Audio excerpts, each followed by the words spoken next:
Okay, so now we're going to have a go at doing exactly the same as we did with the pencil, but this time, okay, with a black biro. Now you can tell that this is a biro because of the nib. Okay, it's called a ballpoint pen. This is what a ballpoint pen typically looks like.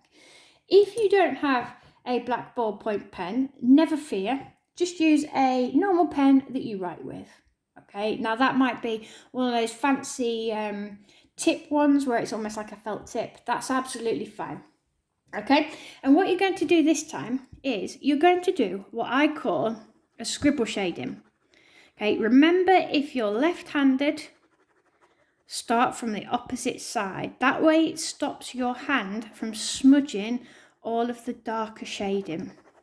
Okay, and all I'm going to do is shade, look, in multiple directions, but where I want it really, really dark, I'm going over and over and over,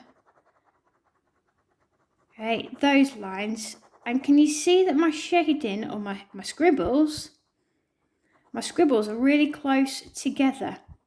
Okay, there's very little sketchbook coming through. Okay, and as I move along the rectangle,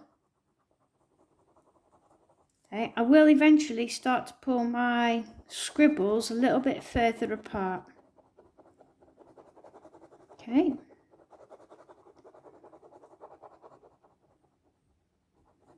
Try and stay inside of the box as much as you can, inside of your rectangles. So what I'm going to do is assess the situation as I'm going along, and I'm just going to go through and try and cover up some of these gaps.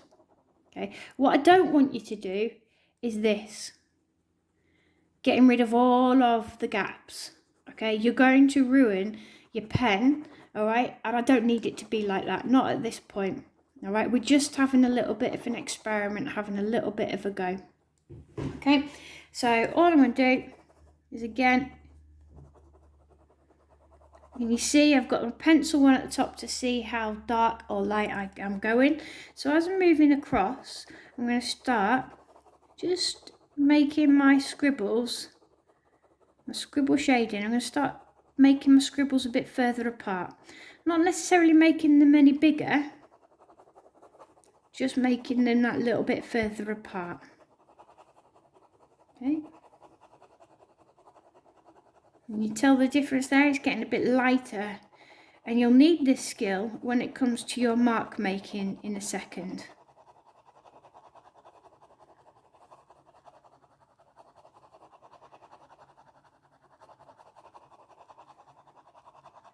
Again, look, they're getting a bit further apart. Changing direction all of the time. That changing of the direction does make it a little bit smoother.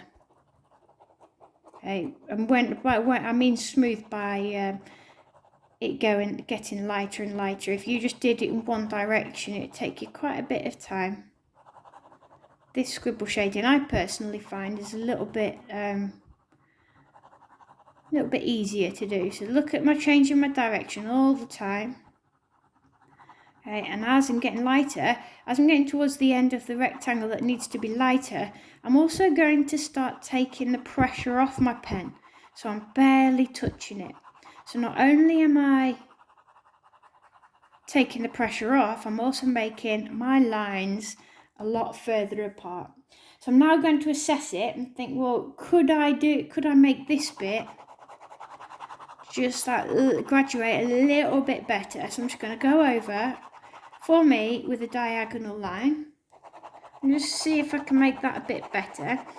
And I'm going to make this side a little bit darker because I think it goes from dark to light a bit too quick. Okay. So rather than just scribble shading now, I'm just going to go in a couple of different directions. Okay, and right at that end, that's when I might be able to do my tighter shading if I've got time. Okay, so that way I've made my darker side dark and my lighter side really, really light. And that's shading with a pen.